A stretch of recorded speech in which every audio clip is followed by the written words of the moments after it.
In the rush of modern life, when noise and demands collide from every direction, it can feel as though we're drifting helplessly in a storm-tossed sea. Deadlines, arguments, news headlines that jolt us out of peace. And yet there's a way to remain still in that chaos. Imagine yourself walking calmly through a hurricane, not because the wind has stopped, but because your soul has found something unshakable. That stillness, that inner anchor, is the essence of Stoicism. It isn't a fantasy. It's a path carved by the ancients, walked by emperors and philosophers alike. Their wisdom isn't locked in dusty books. It lives in your next breath, your next reaction, your next moment of clarity. Stoicism teaches us that control doesn't begin out there. It begins within. This journey isn't about escaping life's burdens. It's about learning how to carry them with strength, poise, and quiet power. As we explore these principles, you're not just gaining knowledge. You're discovering a new way of being calmer, braver, freer. What if your life had a compass so steady no storm could pull you off course? That compass is purpose.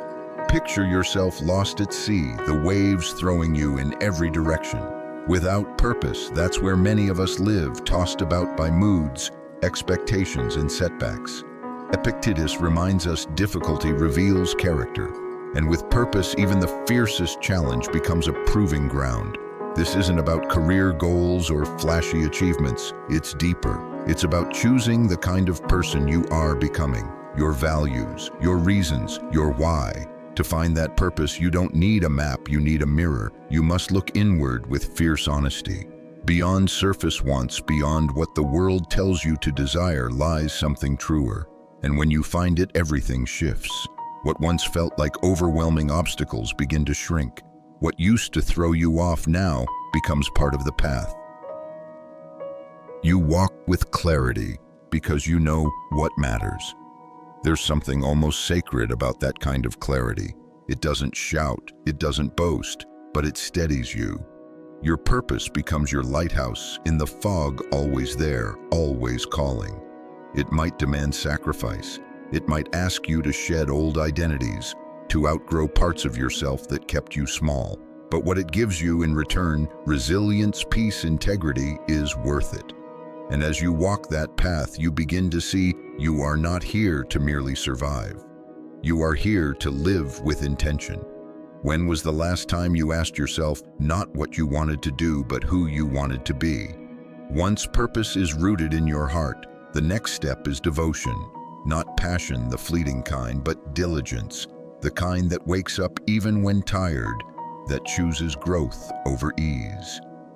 It's showing up again and again, especially when no one's watching. Stoicism reminds us that inner strength isn't built in comfort. It's forged in repetition, in the small, steady choices that align with your values. When the storms hit, and they will, you return to your purpose like a sailor returning to the stars. It keeps you grounded. It makes your reactions slower, more deliberate. And this isn't cold detachment, it's powerful presence. Because once your sense of self no longer depends on outcomes, you become free.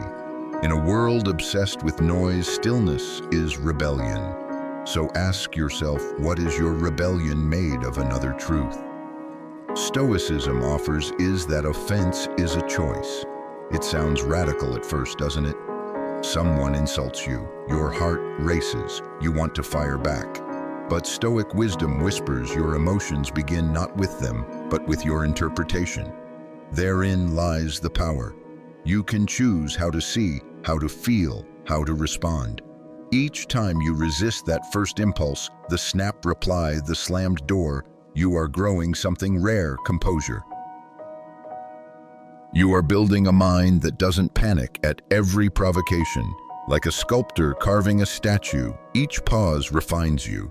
You begin to act from your values, not your wounds. Start small. Set goals that stretch you, not break you. Celebrate each success, not for the outcome, but for the discipline it took to get there. And just as a craftsman sharpens his tools daily, so too must you sharpen your awareness. Pay attention to your emotional triggers. Learn their names, invite them in like old friends, and then choose not to let them rule you. Think of a master baker who returns to the oven each day, unbothered by the noise outside. Their focus is the dough, the timing, the balance. Their freedom comes not from applause, but from purpose. You too can train your mind this way to stay centered in a world designed to pull you apart. What if your greatest strength isn't how loud you shout, but how calmly you hold your ground? Guarding your mind means setting boundaries just as you would lock your door at night. What you consume matters. The media you watch, the people you listen to, the conversations you entertain, each is a visitor in your inner sanctuary. Choose carefully. Choose nourishment over noise. Read what expands you. Speak with those who challenge you kindly. Walk away from what depletes you. Stoicism isn't about becoming emotionless, it's about becoming unshakable. And in this age of overstimulation, choosing calm is not just wise, it's revolutionary. Mindfulness helps here. When you learn to pause, to breathe, to observe without judgment, you gain a secret weapon, the ability to respond instead of react. That pause, however small, is a crack in the chaos. And in that crack, your freedom lives. So many chase freedom in external forms. But real liberation comes from mastering the one thing no one can take from you, your mind. Challenge, then, is not your enemy. It's your invitation. Every hard moment is a doorway. You either walk through it stronger or turn away unchanged. Stoicism asks you to walk through it again and again until fear no longer drives you. What if every obstacle wasn't a curse, but a chisel shaping the masterpiece of who you're becoming? Eventually, someone will criticize you harshly, unfairly, maybe even cruelly. And here again, the Stoic path becomes clear. Their words are wind, but you are the mountain. You don't need everyone to understand you. You need to understand yourself. That kind of self-knowledge is armor. It lets you stand still while the world trembles. When criticism comes, don't rush to defend. Pause. Ask, is there truth in this? If yes, grow. If no, release. You are not obligated to carry every opinion thrown your way. Even saints were mocked. Even sages were spat upon. But their peace came from knowing their path, not the approval of the crowd. Patience and gentleness are your allies here, not weakness, strength wrapped in humility. And should the criticism come from someone close, speak, ask questions, share your heart. The Stoic does not hide behind silence, they use it with purpose. Conversation rooted in honesty can mend much, but sometimes silence itself is the wiser teacher. Your response to criticism may be the loudest lesson you ever teach others, so let it be a lesson in grace. This is the invitation of Stoicism, to rise not with force, but with depth. To live not without emotion, but with mastery over it. To walk through life not as a victim of events, but as the author of your response to them. You are not your pain. You are what you choose to become in the face of it. And that, dear reader, is where your freedom begins. Become a role model for resilience and emotional intelligence, not by preaching Stoicism, but by embodying it. Epictetus taught that what disturbs us isn't the event itself, but the way we interpret it. That truth places the power back into your hands. When someone insults or wrongs you, the pain doesn't arise from their words. It arises from the meaning you give them. And when you realize this, a remarkable shift happens. You're no longer at the mercy of others' moods or opinions. You become the author of your own peace. That doesn't mean denying your emotions. Hurt, anger, even sadness, they're natural, but they are not your master. Between the moment something happens and the moment you react, there is a space. And in that space lives your freedom. The freedom to choose a response rooted in values rather than reflex. That's where Stoicism thrives, not in coldness, but in clarity. Try this when offended. Pause. Reframe. Ask yourself, What can I learn from this? What truth, if any, does it hold? Maybe a friend criticizes your choices. You could react defensively, or you could examine their words and reaffirm your values with even greater conviction. Even if you disagree, you've transformed the moment into growth. And if you dare take it further, try seeing the situation from the other's perspective. What pain might they be carrying? This isn't about excusing cruelty, it's about understanding humanity. Everyone carries invisible battles. Compassion disarms offense faster than retaliation ever could. What if forgiveness was your secret superpower? Not to excuse, but to free resentment is heavy. Carry it long enough and it shapes your posture, your view of life, your self-worth. But forgiveness lightens the load. Not because it erases the offense, but because it releases its grip on your soul. It's not a gift to the other, it's a gift to yourself. Each offense is a weight. Each time you let it go, you grow lighter. And in that space where bitterness once lived, something stronger takes root. Resilience. Stoicism reminds us strength isn't in avoiding hardship. It's in confronting it and becoming more refined because of it. Like a muscle shaped by resistance, your character grows through these trials. No one said this practice is easy. It's not, but it is worthwhile. With each small step, each offense transformed, each emotion observed without being obeyed, you become more yourself. Not the reactive self, but the higher self. The self that leads instead of follows. Ask yourself, if your peace was a fortress, would you guard it like treasure? Because it is.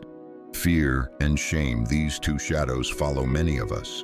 But Epictetus pointed out their secret. They are not born from the events we face, but from the meaning we assign them. This truth is liberating, because if you can assign meaning, you can also change it. Fear often comes from the unknown or imagined failure. But when we examine it closely, it begins to shrink. Say you're afraid of public speaking. Behind that fear might be a belief that mistakes equal humiliation. But dig deeper, are people really there to judge you? Or are they just as human, just as imperfect? And even if you stumble, so what? The world keeps turning. And the next time you'll be stronger. Shame too needs light. It feeds in darkness and silence. You made a mistake. Welcome to the human race. But that mistake doesn't define you. It teaches you. Reflect on it. Ask what you can learn. That's how you transform shame into wisdom. Self-forgiveness is a quiet revolution. It says, I am no longer my worst moment. I am who I choose to become next. That doesn't mean excusing harm, but it means acknowledging it, learning and letting go. When you do this, you unlock a power deeper than perfection, the power to rise. What if every fear was a doorway, and you held the key to overcome fear and shame? Start small. Approach the edges of your discomfort little by little.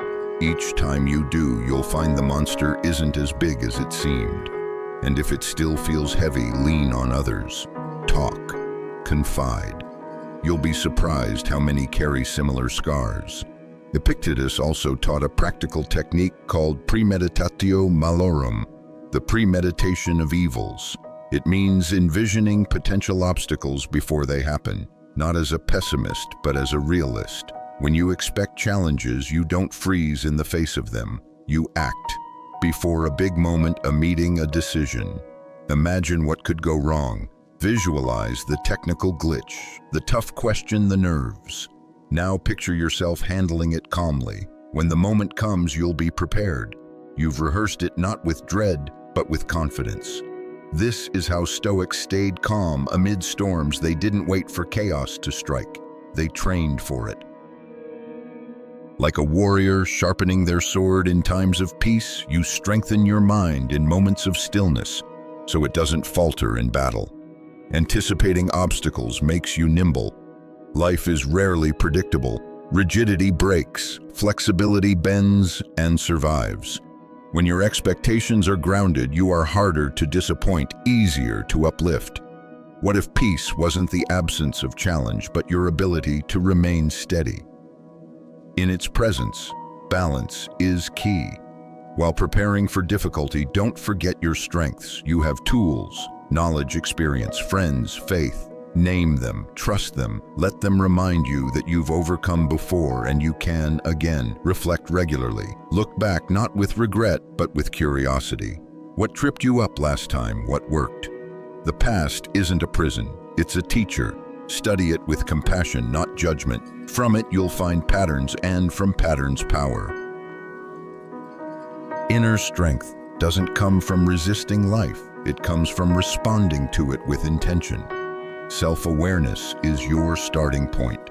The moment you recognize your reactions, you can begin to reshape them, not by force, but with understanding. Focus on what's within your control. Let the rest go. This simple shift changes everything. No longer tossed around by what others do or say, you become anchored, centered, whole. And when life hits hard, and it will forgive, not for them, for you. Forgiveness is how you say, I won't carry this pain any longer. I will walk lighter. And as you keep walking wiser, stronger, freer, you won't just survive. You'll lead, you'll shine, you'll become the example you once looked for in others. This is the path. This is the work. And you're already on it. Belonging and purpose, these are not luxuries, but vital nourishment for the soul. They flourish when we cultivate gratitude, a simple yet powerful practice that shifts our gaze from what's missing to what is present. Even in the midst of struggle, there is always something to be thankful for. A breath, a lesson, a friend. By regularly acknowledging these gifts, no matter how small, we build a resilient mindset. Gratitude becomes the soil in which inner strength grows. To be strong inwardly is not to be unshakable by default, but to embrace your own humanity. Vulnerability isn't weakness. It's a mirror reflecting the courage it takes to stand before your fears and say, I see you. Acknowledging insecurity, sadness, or fear doesn't diminish your strength, it refines it. Self-acceptance is not indulgence. It's a foundation. When you can be honest about your emotions, but still choose how to respond, you step into true power. Imagine driving in traffic. Someone cuts you off. Your gut response: anger. But what if in that brief gap between stimulus and reaction you paused? What if you asked yourself, will honking help? Will yelling change anything? Probably not. But choosing calm, that's a win. That's power reclaimed. What if the smallest act of restraint was actually the greatest show of strength?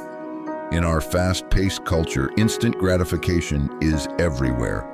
But Stoicism teaches us something different. Patience is a muscle, and long-term peace is better than momentary pleasure. Resisting impulse, whether in habits or in heated conversations, isn't about passivity. It's about discipline. Restraint in speech, for example, is powerful. Before words leave your mouth, ask, are they necessary? Are they kind? Are they true to who I am? This mindful speech builds trust. It deepens relationships.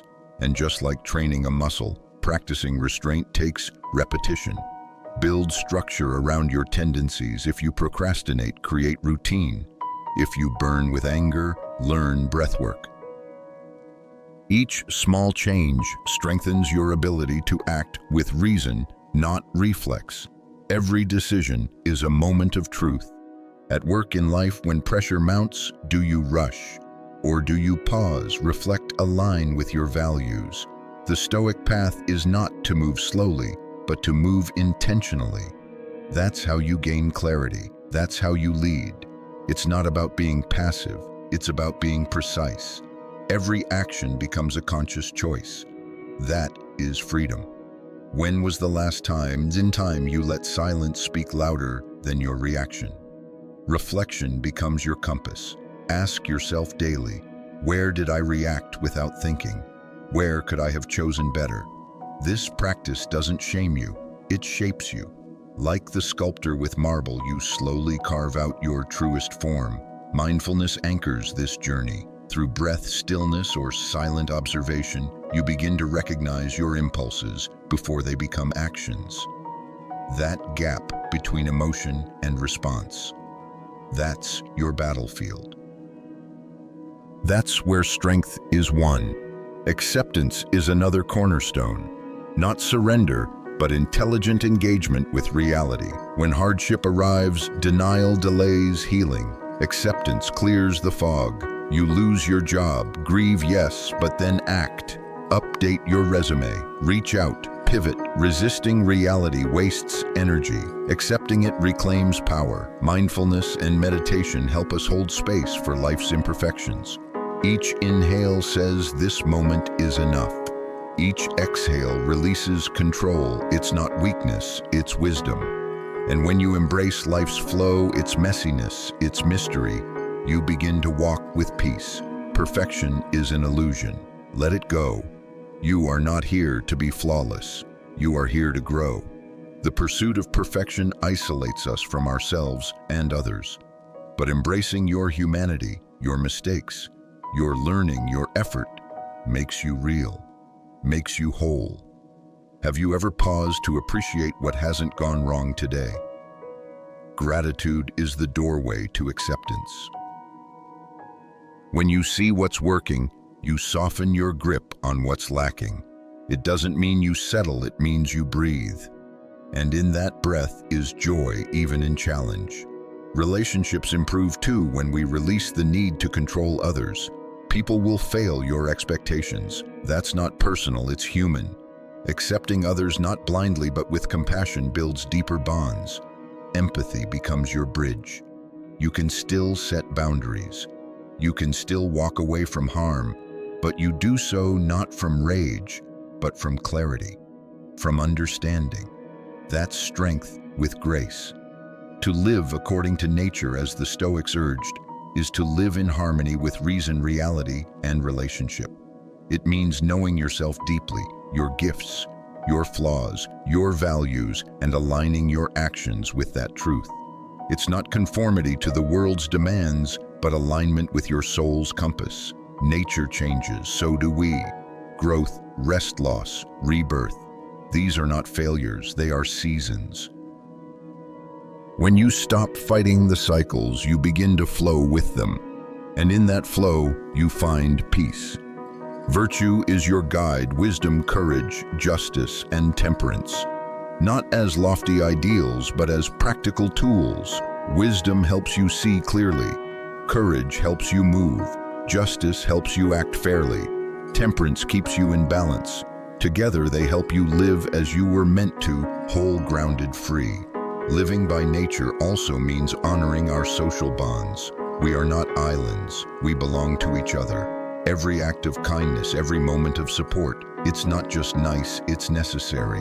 When we serve others, we serve our highest selves. What would change if you stripped life down to what truly matters? Simplicity is not lack, it's clarity. It's the decision to let go of the clutter, physical, mental, emotional, and focus on what nourishes you.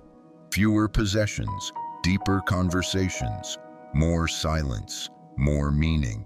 Gratitude again plays a role. It tunes your heart to what's present, not just what's pending. It reminds you this moment, this breath, this life, it's enough. We also must remember we are part of this earth, not above it. To live according to nature means to protect it, to reduce waste, to walk gently. The Stoic doesn't just care for their soul, they care for the soil beneath their feet. Mindfulness brings all this together. Through it, we reconnect with ourselves, with others, with the natural world. We slow down, we choose, we live on purpose. As we close this journey, let these truths linger. Your power lies not in what you command outside, but in what you cultivate within. Stoicism is not a shield, it is a flame. Let it burn away what is false. Let it light the path forward. Stay grounded, stay awake. This world needs your calm, your clarity, your courage. Thank you for being here. If this has stirred something in you, there's more to explore. Keep walking, keep wondering, keep growing. Your path to peace has only just begun.